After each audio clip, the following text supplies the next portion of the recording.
new brand, KGM Motors, needs a new car, and this KGM Torres is very much that. A tough, versatile 5-seat upper mid-sized SUV, it comes in both combustion and EV forms and offers something quite appealingly different. This is a futuristic looking car, but its core engine is rather old school, the same 1.5 litre 163 PS 4-cylinder petrol turbo unit used by the old Corando and Tivoli. KGM says it's been massaged a bit for this installation with a 10% improvement in acceleration, which explains why the 10.8 second 0 to 62 mile an hour sprint time is the same as this smaller Corando model fitted with the same basic unit. Top speed is 118 miles an hour. A 6-speed auto transmission with paddle shifters is mandatory, but unlike with the Corando, 2-wheel drive isn't. If you don't want front-wheel drive, a 4-wheel drive option is available at the top of the range.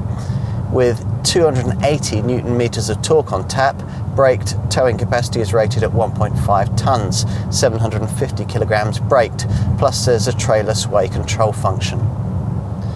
Don't expect cutting-edge drive dynamics, but since when has any SUV crossover of this kind offered that? You're likely to find this one predictable, solid and refined with plenty of camera safety kit. Off-road, KGM claims competitive approach and departure angles.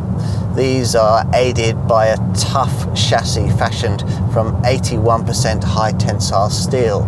You're looking at 33.2 miles to the gallon on the combined cycle and 194 grams per kilometre of CO2 for the front-driven version, and 31.1 miles to the gallon and 207 grams per kilometre for the all-wheel drive model. The alternative to this combustion variant is a full EV model, the Torres EVX. This makes a 201 brake horsepower single drive motor with a 73.4 kilowatt hour battery that, when fully energised, offers 287 miles between charges.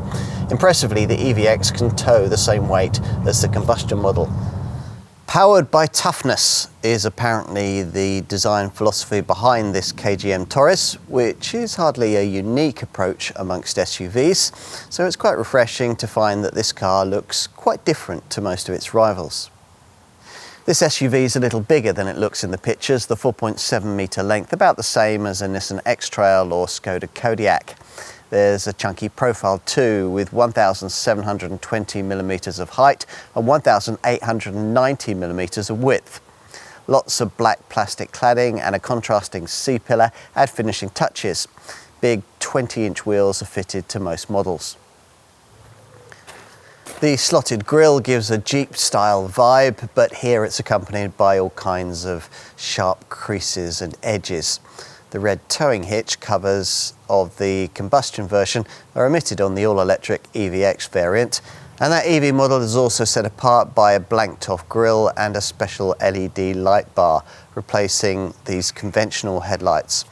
What both models share are these curious bonnet grab handles. Goodness knows what those are for. Here at the rear, this large tailgate protrusion that both models share is presumably supposed to give a spare wheel kind of vibe.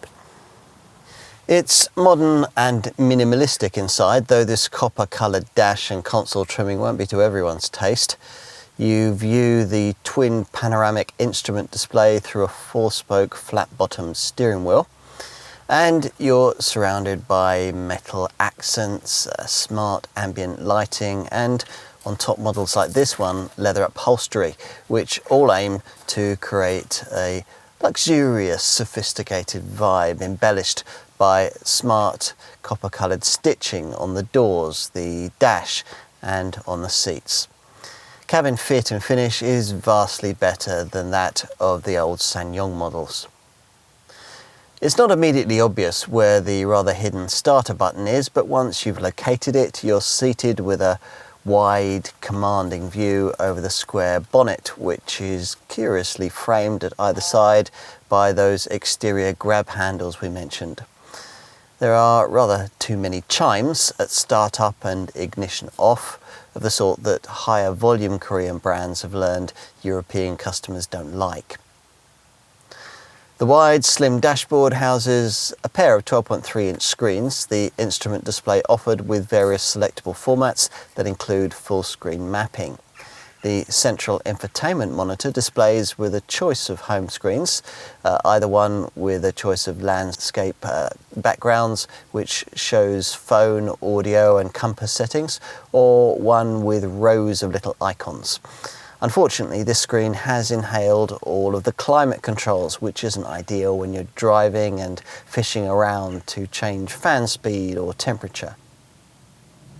Cabin storage space is quite generous. There's a box under the central armrest with a phone charging mat ahead of it, and cup holders and a phone cubby ahead of that.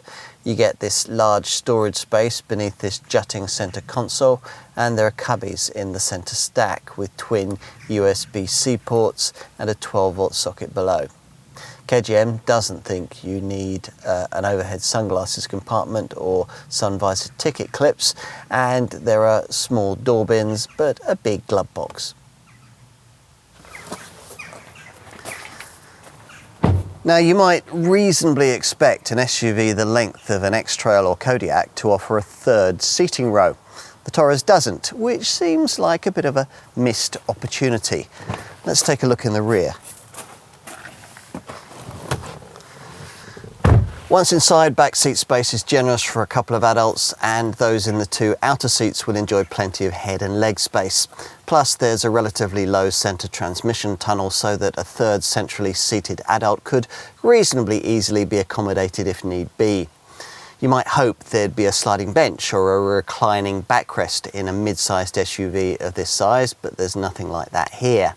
There are some nice touches, rear seat heating and side window blinds, plus you get rear seat back pockets as well. Plus there are two USB-C ports along with a couple of central cubbies, overhead reading lights, an armrest with cup holders and decently sized door bins. KGM also provides a rear seat sleep feature operated via the front center screen, which allows those at the front to turn off the rear audio speakers, allowing rear seat folk to more easily sleep on longer trips.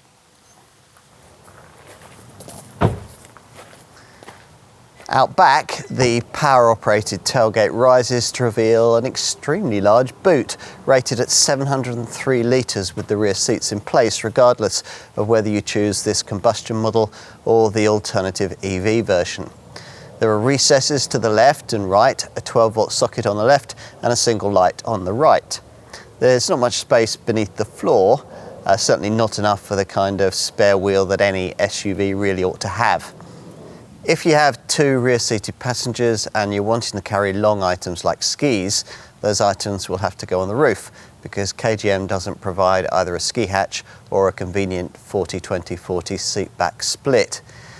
Even more annoyingly, it doesn't provide cargo sidewall seat retraction catches either. So to flatten the rear seat backs, which frees up 1,662 litres of space, you'll need to stretch right forward to the seat shoulder catches or go round to the side of the car to operate them. At a stroke, the Torres makes everything else in the KGM range look a bit yesterday.